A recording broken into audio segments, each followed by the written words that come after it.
वो आपके बीच में पधार रहे हैं। कांग्रेस पार्टी, कांग्रेस पार्टी, भाई विजय प्रताप।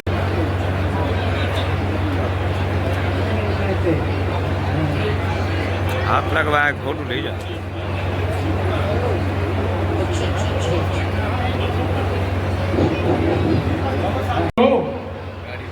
तो टेलीविजन में आना चाहिए कि पूरे हिंदुस्तान में फरीदाबाद एक ऐसा जिला है जहाँ वोटिंग परसेंटेज सबसे हाई है, क्योंकि यहाँ अक्सर कम रह जाता है। इस दफा ताकत लगाना भाई, 90% वोट डालना। आपकी वोट की ताकत के बल पर ही ये बदलाव आ सकता है। तकलीफ आप झेल रहे हो वो आपके बच्चों को आने वाली पीढ़ियों को ना झेलनी पड़े, वो आपकी आने वाली पीढ़ियों को ना झेलनी पड़े। ये ताकत आपके हाथ में ही है। और चौधरी महेंद्र प्रताप जी का आखिरी चुनाव है, आप सभी जानते हैं। इसके बाद उन्होंने लड़ना भी नहीं, तो उनकी इज्जत, उनका मान और उनकी ताकत और इलाके का भविष्य सब आपके हाथ में। मैं आपसे अपील करता हूं कि 25 तारीख को अपना आशीर्वाद उन्हें जरूर प्रदान करें। धन्यवाद, जय हिंद। हम इस इलाके के लिए एक यूनिवर्सिटी देंगे, कॉलेज देंगे, अस्पताल देंगे, स्पोर्ट्स सिटी देंगे। और जैसे भाई देवेश जी ने कहा है कि हम और देवेश भाई मिलके काम तो असली हम नहीं कर रहे, दोनों भाइयों ने, और इस इलाके के लिए मिलके हम एक औद्योगिक नगरी बनाएंगे ताकि बच्चे हमारे दूर नहीं जाना पड़े। और संभावनाएं हैं, आज संभावना है। दिल्ली से कनेक्टिविटी इतनी नजदीक है, उसके बावजूद सरकार ने गौर ही नहीं किया। ये सरकार गौर करती तो आज ये हालात नहीं होते, लेकिन हम गौर करेंगे। ये हमारा आपसे वायदा है। और फरीदाबाद और पलवल जिले में एक स्पोर्ट्स सिटी भी मिलेगी, ताकि हमारे युवाओं का भविष्य जो खेल के प्रति जिनका रुझान है उनको अवसर मिल सके। यूनिवर्सिटी, एक स्कूल, एक अस्पताल उनके हाथ का नहीं, क्योंकि काम करने की नीयत नहीं। तो मैं आपसे यही कहना चाहता हूँ, केवल वर्चस्व के लिए लड़ाई नहीं लड़ रहे। वर्चस्व के लिए लड़ रहे होते तो चौधरी महेंद्र प्रताप जी ने आवेदन किया होता, टिकट मांगा होता। सच्चाई है, उन्होंने नहीं किया आवेदन। लेकिन पार्टी ने कहा भाई लोग चाहते हैं ऐसा चेहरा लाओ जो इस घमंड के और गिरोह के शासन का अंत कर सके। लोगों की आवाज थी कि एक ऐसा चेहरा जिस पर भरोसा कर सके और जिसने पहले काम किया। तो सच्चाई तो यह कि आपकी आवाज, आपकी ताकत के बल पर वो चुनाव लड़ रहे हैं। लेकिन केवल वर्चस्व की बात नहीं, अगर चौधरी महेंद्र प्रताप जी सांसद बनते हैं तो फरीदाबाद और पलवल जिला जैसा पहले कभी होता था NCR में और हरियाणा में नंबर 1, दोबारा नंबर 1 होगा, ये हमारा वायदा है। धरने में 2 दफा, मैं भी 3 दफा यहाँ आया पंचायतों में। पुलिस से जबरन उठाने की कोशिश की जा रही, केवल MSP की तो मांग कर रहे हैं किसान। भाई गारंटी दे दो, गारंटी देने में क्या दिक्कत है? गारंटी नहीं देंगे। हमारी पहलवान बेटियां ओलंपिक में मेडल लाई हैं, एशियाड में लाई हैं। जब वो मेडल लाती है तो ये लोग जाके फोटो खिंचाते हैं। मुझे याद है तो बिग बॉस सीधा दल लगा तो मनोहर लाल खट्टर उसके घर पहुंच गई। यादव मतलब सस्ती लोकप्रियता। और अब उनके साथ फोटो खिंचाने जाते हैं दिखाने के लिए कि भाई हमें कितनी गौर है इनकी। और जिस दिन पहलवानों को जरूरत पड़ी उन्होंने कहा हमारी इज्जत पे हाथ डाला गया है। 2-2, 3-3 महीने धरने चले, इनके मुंह से एक शब्द नहीं निकला। तो जो लोग ना इलाके के लोगों का सम्मान कर सके, ना रोजगार दिला सके, और सैनिकों की देखो हालत क्या की है। मैंने पीछे भी कहा कि भाई एक भी फौजी अगर परिवार में हो तो कहते भाई फौजी का परिवार है, उसकी बड़ी इज्जत होती। और सरकार भी, क्योंकि जो आदमी अपने प्राण न्यौछावर करना चाहता है देश में करता है, सरकार भी उसके लिए हर सुविधा मुहैया कराती है। और आज ये हालत करती है अग्निवीर इलाके की 4 साल की नौकरी। बच्चों ने तैयारी करनी बंद कर दी है, जज्बा बंद हो गया है। 30-30 हजार करोड़, आपको मालूम नहीं है शायद, फरीदाबाद नगर निगम हरियाणा में सबसे बड़ी है। 2000 करोड़ साल का बजट है, 20,000 करोड़ रुपए 10 साल में। कम से कम 10,000 करोड़ और योजनाओं में आया है। 30,000 करोड़ इस शहर के, इस जिले में आया है। कहीं लगा दिखता किसी को? खा गए सब। देखिए बदलाव तो मुझे दिख रहा है, आपकी भावना जो 3 घंटे से आप बैठे हो बदलाव तो मुझे दिखा है कि आप चाहते हैं, आक्रोशित है, इस सरकार से दुखी है, जिन्होंने ना रोजगार दिया, ना सम्मान दिया, ना काम किए। लेकिन मैं आपसे ये कहना चाहता हूँ, हमारी भी 3 पीढ़ी से राजनीति है। मेरे दादा चौधरी नेतराम पहले अध्यक्ष, केंद्र में मंत्री बने हैं, तो कम से कम इनको यूनिवर्सिटी, अस्पताल, कॉलेज, स्कूल, स्टेडियम ये बनाने चाहिए थे। मेट्रो तो कोई विस्तार इन्होंने कहा था कि भाई हम बल्लभगढ़ से पलवल तक कर देंगे, वो करना चाहिए था। वायदा इन्होंने गुड़गांव तक का भी किया था, एक पिलर नहीं लगा पाए।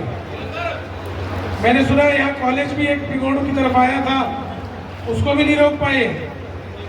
देखिए, कोराली में यूनिवर्सिटी की बात थी, गांव ने 80 एकड़ यूनिवर्सिटी में देने के लिए भी बात की। उसके बावजूद भी जब फ्री में जमीन दे रही है पंचायत और एक मंत्री उसमें यूनिवर्सिटी तक पास ना करा पाए, इलाके को क्या लाभ।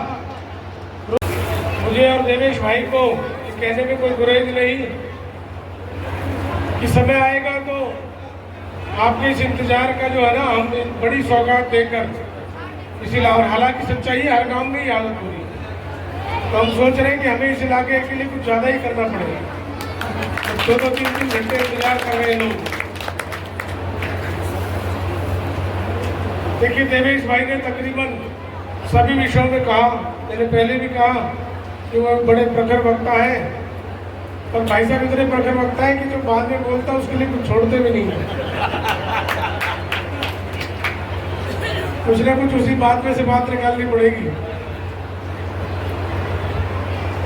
तो 10 साल हो गए कृष्णपाल जी केंद्र में मंत्री।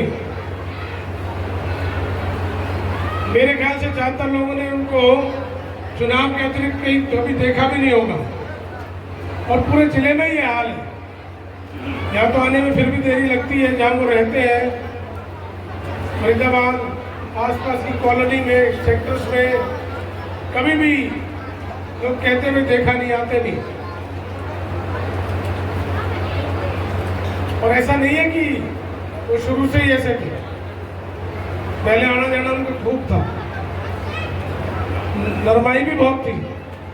अभी मैं पीछे गांव में था, कांवरका में, तो हमारे सरपंच साहब के दादाजी थे उसे, उन्होंने कहा कि भाई हमारे आंसुओं को भी ख्याल रखना, कि हम 2-2 घंटे वहाँ बैठे रहते थे, 2 घंटे यहाँ से लगा के गए, 2 घंटे वहाँ बैठे, और उसके बावजूद भी कोई सुनवाई नहीं।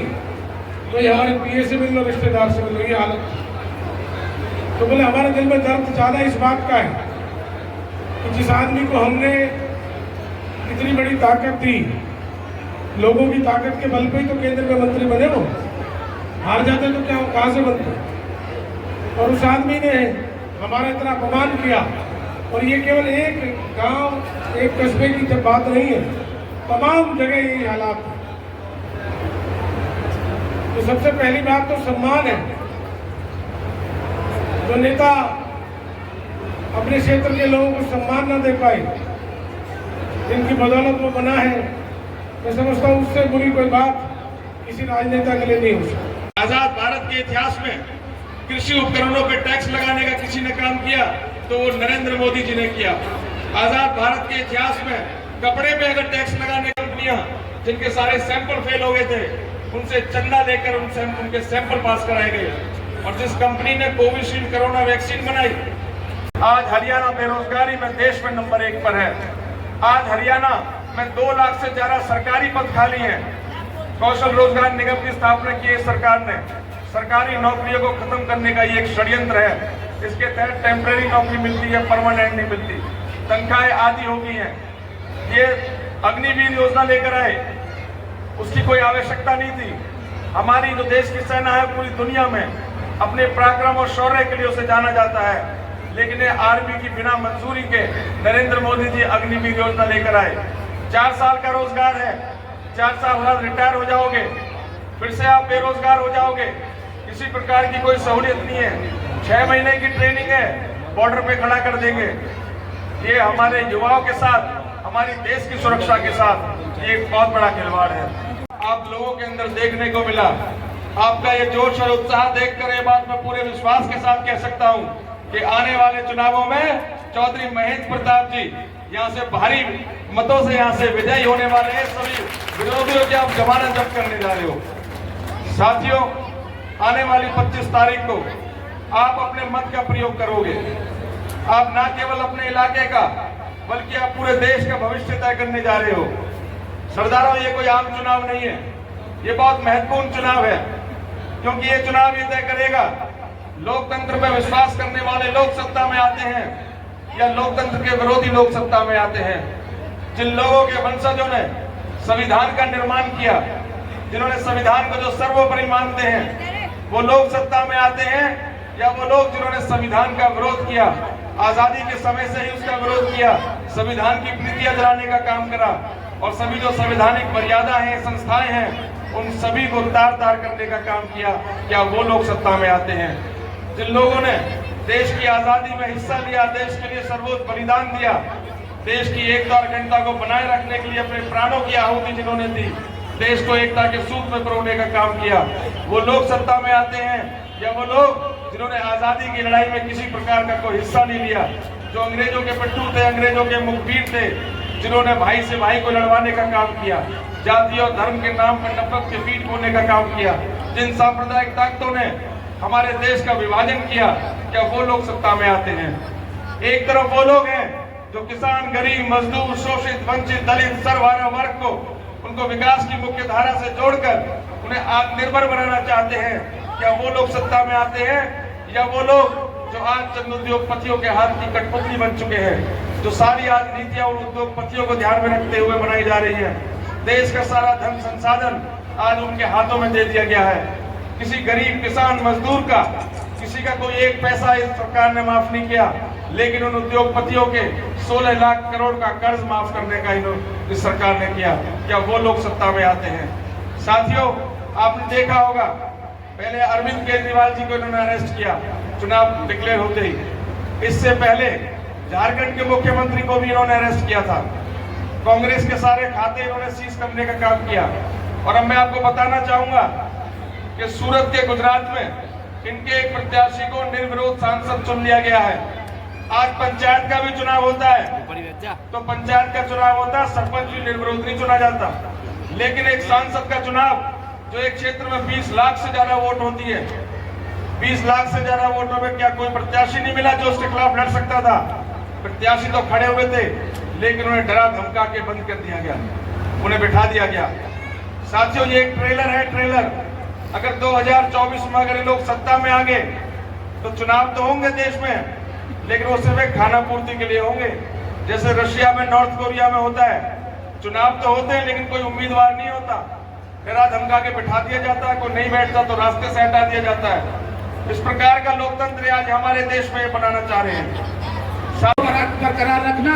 और बाबूजी, मैं आपको विश्वास के साथ कहता हूँ, ये गांव आपके साथ है, 90% आपके साथ है। कुछ की तो हमें कि भाई वो सूरज से ज्यादा चमकमान है, लेकिन सूरज के अंदर गर्मी है, महेंद्र प्रताप के अंदर गर्मी नहीं है। वो कहता है कि तेरा महेंद्र प्रताप चंद्रमा के बराबर शीतल है। मैं कहता हूँ कि चंद्रमा से भी अधिक शीतल है, लेकिन चंद्रमा के अंदर दाग है। दोस्तों, मेरे महेंद्र प्रताप के अंदर दाग नहीं है। मेरी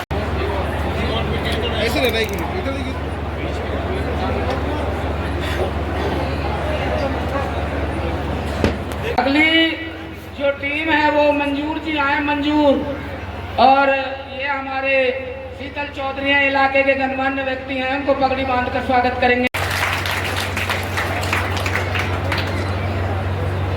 तो बाबू देवेश, वक्त है साफ साफ इंसाफ का, दिल से स्वागत करो जय प्रताप का।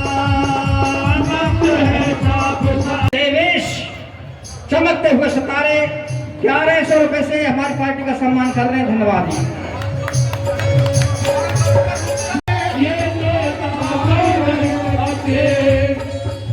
अंत हो पाप का, दिल से स्वागत करो हो। आज वक्त है साफ साफ इंसाफ का, दिल से स्वागत करो।